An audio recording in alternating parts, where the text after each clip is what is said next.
Գիտեք, երբ կարելի էր պետական գաղտնիք համարել, երբ որ համարենք, որ օրինակ ինչ հոգեկան հիվանդության տեր է Նիկոլ Փաշինյանը, դա կհամարվեր պետական գաղտնիքի հրապարակում։ Ինֆորմացիա, որ ձեր տան վրա հարձակում ա եղել։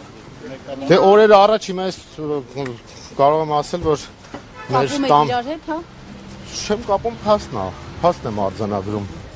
Հիմա ինձ հետաքրքիր է մարդիկ ոնց են մեր վերելակի դուռը բացում։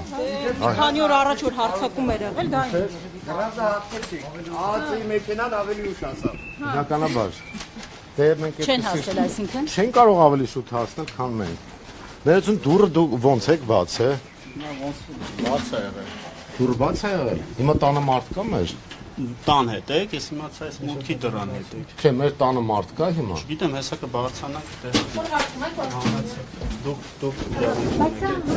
մենք միասին ենք բարձրանում, հետո դուք կբարձրանաք, համեցեք։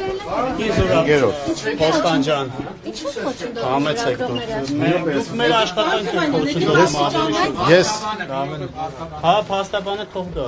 Դե եթե դուք մի վարք եթե դուք լիֆտին դոպուսկ եք ստացել, ես ճիշտ ասած չգիտեմ, ով է ձեզ դոպուսկը տվել։ Ինչ դոպ, չգիտեմ, էլի հետո այդ հանգամանքները հետո Հայկը կաստիճաններով բարձրացնում։ Այն վերելակն է, որ մի քանի օր առաջ անհայտ անձինք եկել էին ու կոտրել էին, դա էլ ֆիքս են հարկել։ Դե սա գիտեք, էդի չգիտեք։ Բայց հիմա վերևում մարդ կա, որ բացող։ Ես չգիտեմ։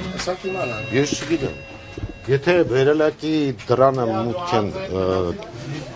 այսպես ասած, հնարավորություն են ստացել, ուրեմն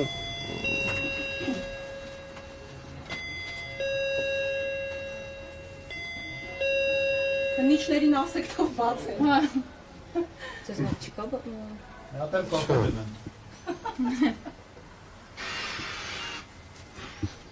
Հիմա ներսը մարդ կա, ով պետք է բարձրացան իրան։ Սա քննիչներ կհասնեն կբացեն։ Չէ, բայց իրոք, եթե իրանք պարզվի, որ առանց